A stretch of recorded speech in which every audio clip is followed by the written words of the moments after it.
SBI trading పేరుతో భారీ cyber fraud జరిగింది. వరంగల్ జిల్లాకు చెందిన ప్రైవేట్ లెక్చరర్ నుండి 37 లక్షల రూపాయలు కొట్టేశారు సైబర్ నేరగాళ్లు. స్టాక్ మార్కెట్ పెట్టుబడులపై నిపుణుల సలహా అంటూ ఫేస్బుక్ లో అడ్వర్టైజ్మెంట్ ఇచ్చారు. లింక్ క్లిక్ చేయడంతో SBI securities discussion WhatsApp group లో చేరాలి అంటూ మెసేజ్ పంపారు. గ్రూప్ లో జాయిన్ అయిన తర్వాత ఎస్బీఐ సెక్యూరిటీస్ పేరుతో మొబైల్ అప్లికేషన్ ఇన్స్టాల్ చేయించారు కేటుగాళ్లు. ఇన్వెస్ట్ చేస్తే 20% లాభాలు వస్తాయంటూ చెప్పడంతో నమ్మాడు బాధితుడు. దీంతో బాధితుని పేరుతో డీమ్యాట్ అకౌంట్ ఓపెన్ చేశారు ఆ సైబర్ నేరగాళ్లు. ఎస్బీఐ నకిలీ అకౌంట్ ను నమ్మి విడతల వారీగా దాదాపు 20 లక్షల రూపాయలు ఇన్వెస్ట్ చేశాడు ఆ బాధితుడు. ఆ తర్వాత మనీ విత్డ్రా చేయాలంటే మేనేజ్మెంట్ ఫీ కింద 17 లక్షల రూపాయలు చెల్లించాలంటూ కండిషన్ పెట్టారు సైబర్ కేటుగాళ్లు.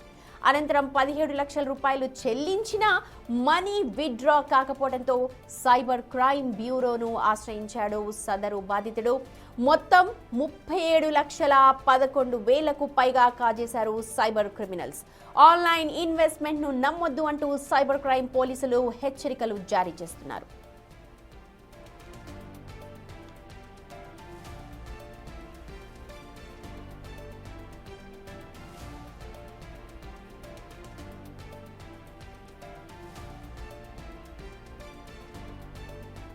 हेलो दोस्तों, जैसे कि आप सभी लोग देखते हैं कि हम डेली सभी की हेल्प करके देते हैं और सभी का अमाउंट डबल करके देते हैं। तो बहुत सारे लोग पूछते हैं कि सर कैसे करते हैं आप।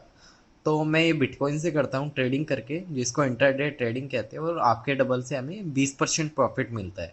तो अगर आपको भी पैसे की ज़रूरत है, आपको भी डबल करवाना है, अगर आप एक स्टूडेंट हो, आपको अपनी कॉलेज फीस भरनी है और आपके पास पैसे कम है बहुत ज़्यादा या नहीं है, और अगर आप जॉब करते हैं, आपकी सैलरी भी कम है और फाइनेंशियल इशू ज़्यादा है आपको पैसे का, तो आप मुझसे मैसेज करके अपनी प्रॉब्लम शेयर कर सकते हैं। जिस चीज़ में भी आपको पैसे की ज़रूरत है, मैं आपकी ज़रूर हेल्प करूँगा और आपको पैसा डबल करके मिलेगा। इसके बाद जैसे ही आपकी हेल्प हो जाएगी तो आप भी अपने फ्रेंड्स लोगों को शेयर करना, जिससे आपको कमीशन भी मिलेगा और दूसरे लोगों की भी हेल्प होगी।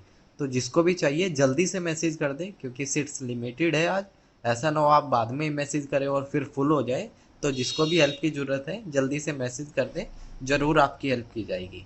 Thank you friends. రైట్, మా ప్రతినిధి వేణు జాయిన్ అవుతున్నారు. వేణు, ఎంతకంతకు సైబర్ ఫ్రాడ్స్ పెరిగిపోతూనే ఉన్నాయి. ఎంత అవగాహన కల్పిస్తున్నప్పటికీ కూడా 2 ఆకులు ముందు ఉంటూ ఉన్నారు, 2 అడుగులు ముందుంటున్నారు సైబర్ నేరగాళ్లు. ప్రస్తుతం మనం చూసాము దాదాపు 37 లక్షలంటే చిన్న అమౌంట్ కాదు.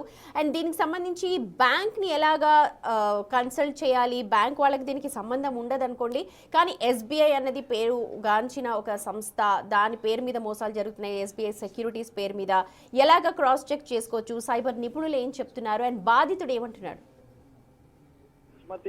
ఎంత అవేర్నెస్ కల్పించినా కూడా డబ్బుల ఆశ, త్వరగా ఈజీగా డబ్బులు వస్తాయి, 20%, 10% ప్రాఫిట్స్ వస్తాయనేటువంటి నమ్మిన తర్వాత ఈ బాధితులంతా కూడా సైబర్ నేరగాళ్ల బారిన పడుతున్నారు. ప్రస్తుతం మనం చెప్పినట్లే దాదాపుగా సైబర్ వింగ్ కానీ అటు పోలీసులు ప్రభుత్వం కూడా అవేర్నెస్ తీసుకొచ్చే ప్రయత్నం చేస్తుంది. కానీ కొన్ని సైబర్ నేరగాళ్ల ముఠాలు ఒక ప్రత్యేకమైనటువంటి సిస్టమ్ ఏర్పాటు చేస్తున్నాయి. మొదటగా పేరుగాంచినటువంటి ప్రభుత్వ సంస్థల పేర్లతో డిస్కషన్ గ్రూప్లు అంటూ వాళ్ళకు వేరే ఇస్తాయి ముందు. ఆ తర్వాత ఆ గ్రూప్ లో మొత్తంగా కూడా ఆ బ్యాచ్ కు సంబంధించినటువంటి వ్యక్తులు ఉంటారు. వాళ్ళంతా రోజు డిస్కషన్ చేస్తూ ఉంటారు. ఒక రోజు అందులో మాస్టర్ ఈ రోజు 3,000 ఇన్వెస్ట్ చేయండి, 10,000 ఇన్వెస్ట్ చేయండి, మీకు ట్రిపుల్ అమౌంట్ వస్తుందని చెప్పడంతో కిందనే 2-3 అందులో ఉన్నటువంటి మెంబర్స్, గ్రూప్ మెంబర్స్ ఇన్వెస్ట్ చేసినట్టు స్క్రీన్ షాట్స్ పంపుతారు. మళ్ళీ వాళ్ళకి అమౌంట్ వచ్చినట్టుగా మళ్ళీ స్క్రీన్ షాట్స్, ఈవినింగ్ వరకే మార్నింగ్ ఇన్వెస్ట్ చేస్తే ఈవినింగ్ వరకే తమకు అమౌంట్ వస్తుందంటూ కూడా అందులో మళ్ళీ స్క్రీన్ షాట్ పోస్ట్ చేస్తారు. సో ఇదంతా గమనిస్తున్నటువంటి ఎవరైతే నూతనంగా అందులో జాయిన్ అవుతారో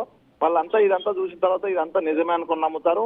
తర్వాత ప్రస్తుతం ఈ శ్రీధర్ అనేటువంటి ఒక వ్యక్తి, హన్మకొండ వచ్చినటువంటి వ్యక్తి, మొదటగా ప్రైవేట్ లెక్చరర్ తాను దాదాపు 30 లక్షలు తన అకౌంట్ లో ఇల్లు కొనడానికని దాచుకున్న సొమ్ము ఈ విధంగా ప్రాఫిట్ వస్తుందని తెలిసిన తర్వాత 1 వీక్ ఆ గ్రూప్ లో జరుగుతున్న డిస్కషన్, ఆ స్క్రీన్ షాట్ అన్ని గమనించి ఇదంతా నిజమే, ఎస్బీఐ సంబంధించిన ఈ యొక్క వింగే అనుకున్నాడు. ఆ సెక్యూరిటీస్ అనుకుని భావించిన తర్వాత మొదటగా 5,000 ఆయన ఇన్వెస్ట్ చేశాడు. ఆ ఇన్వెస్ట్ చేయడానికి ముందు కూడా ఎస్బీఐ పేరుతో ఉన్నటువంటి ఒక నకిలీ యాప్ ను వాళ్ళు ఇన్స్టాల్ చేశారు.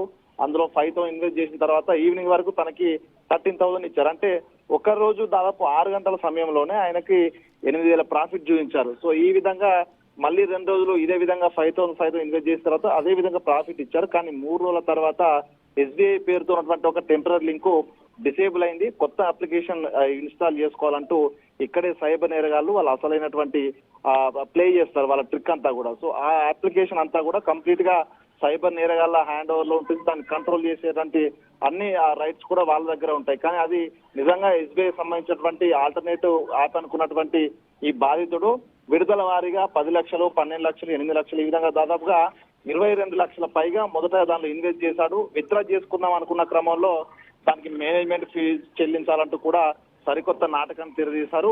అందులో గ్రూప్ మెంబర్స్ కూడా తాను మెసేజ్ చేసిన తర్వాత నేను ఈ విధంగా మేనేజ్మెంట్ ఫీజు కడుతున్నాను, నాకు విత్డ్రా పర్మిషన్ ఇవ్వండి అంటే అందులో మిగతా గ్రూప్ మెంబర్స్ చార్జ్ చేస్తుంటారు. సో వాళ్ళకి పేమెంట్ చేసినటువంటి లింక్ ఇస్తారు, ఇవ్వగానే మీకు అప్రూవల్ వచ్చిందని చెప్తారు. సో ఇది చూసి నిజంగానే ఆ పేమెంట్ చేస్తే మొత్తం డబ్బు డ్రా చేసుకోవచ్చు అని భావించిన బాధితుడు ఈ విధంగా 37,11,536 రూపాయలు కంప్లీట్ గా ఆ అకౌంట్ కు ట్రాన్స్ఫర్ చేశారు. దీంతో చివరికి వాళ్ళ ఫోన్ నెంబర్లు స్విచ్ ఆఫ్ అయ్యాయి, ఆ మెయిల్ అకౌంట్లు పనిచేయట్లేదు, తను ఆ అకౌంట్ ఓపెన్ చేయాలంటే కూడా తనకు యాక్సెస్ లేదు. సో ఎప్పుడు మోసపోయాను సైబర్ నేరగాల ద్వారా అని చెప్పి దాదాపు 30 రోజులలో ఈ విధంగా 30 లక్షలు పోగొట్టుకున్న తర్వాత చివరకు చేసేలేక సైబర్ క్రైమ్ బాధితులను ఆశ్రయించారు. అయితే మొదటగా ఎస్బీఐ పేరుతో జనాలు ఎవరైతే వాళ్ళ డబ్బులు ఆశతో ఉంటారో వాళ్ళంతా నిజమని నమ్ముతారంటూ ఈ బ్రాండ్లు ఏవైతే బ్యాంకింగ్ సంబంధించిన బ్రాండ్లు అదేవిధంగా స్టాక్ మార్కెట్ సంబంధించినటువంటి రిజిస్టర్డ్ అయినటువంటి సంస్థల పేర్లతో మొదటగా వాళ్ళను కూపిలోకి లాగడము, తర్వాత ఈ విధంగా గ్రూపులలో యాడ్ చేసి వాళ్ళను ఆకట్టుకుంటూ ఇది నిజమే నమ్మించేలా చేసి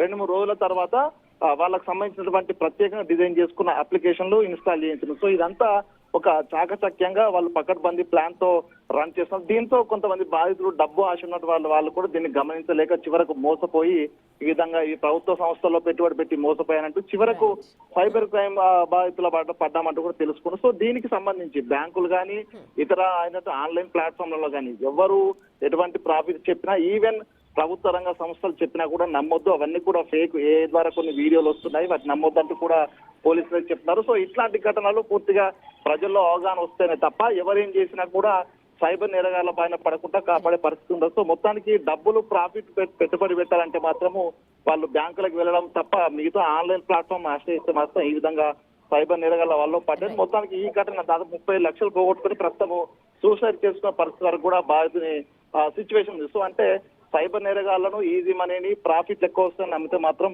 సిచ్యువేషన్ ఎట్లా ఉంటుంది, ప్రజలు అప్రమత్తంగా ఉండాలంటూ కూడా ప్రస్తుతం సైబర్ వింగ్ పోలీసులు చెప్తున్న పరిస్థితి. Right, thank you so much.